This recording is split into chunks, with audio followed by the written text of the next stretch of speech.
Halo semuanya, perkenalkan nama saya Muhammad Muzin Akbar. Saya akan menjelaskan tentang proper selection word atau pemilihan kata yang tepat, bisa juga disebut sebagai diksi. Bagi seorang penulis, diksi tentu bukan hal yang asing. Diksi adalah salah satu elemen penting bagi penulis agar apa yang dia sampaikan bisa dipahami dengan jelas dan benar. Pemilihan kosakata yang tidak tepat memang dapat membuat penerima jadi bingung. Dari pengertiannya sendiri, diksi adalah pilihan kata untuk menyampaikan sesuatu. Menurut Kamus Besar Bahasa Indonesia, diksi adalah pilihan kata yang tepat dan selaras untuk mengungkapkan gagasan sehingga diperoleh efek tentu. Penggunaan diksi yang tepat akan memudahkan seseorang untuk menerima dan memahami dengan jelas maksud dari informasi atau cerita. Penggunaan diksi ini sangat berguna dalam karya tulis seperti laporan, puisi, novel, dan lain sebagainya. Tujuan diksi: pemilihan kata yang tepat akan membuat pendengar dan pembaca lebih memahami dan mengerti maksud cerita atau informasi. Selain itu, hal ini juga membuat pendengar dan pembaca merasakan suasana yang hendak digambarkan dari sebuah cerita. Tujuan diksi untuk memperoleh keindahan guna menambah daya ekspresivitas penyampaian suatu. Tentunya akan lebih jelas jika kita dapat memilih kata yang tepat dan sesuai. Ketetapan pilihan kata bertujuan agar tidak menimbulkan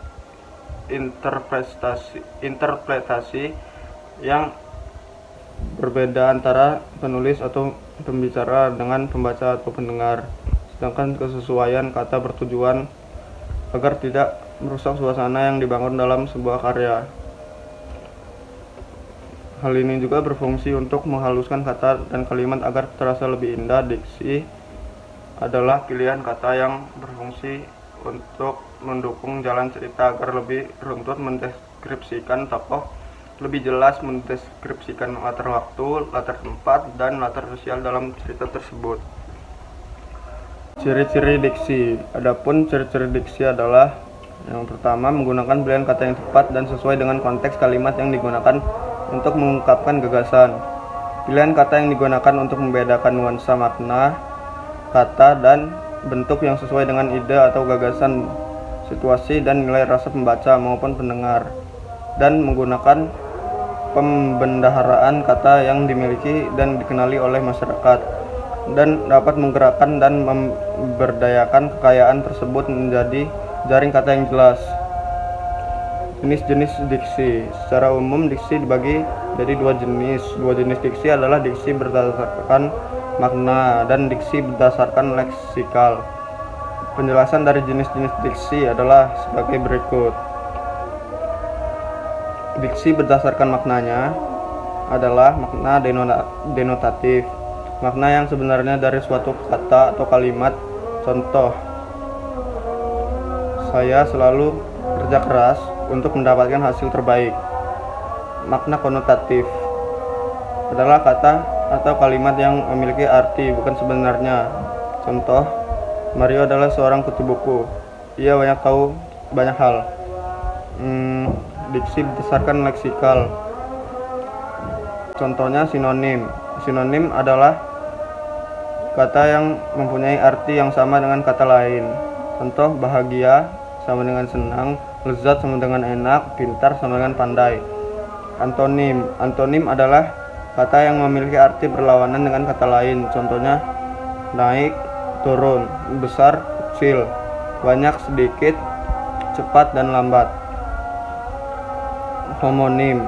Homonim adalah kata yang memiliki lafal dengan ejaan yang sama, namun artinya berbeda satu sama lain.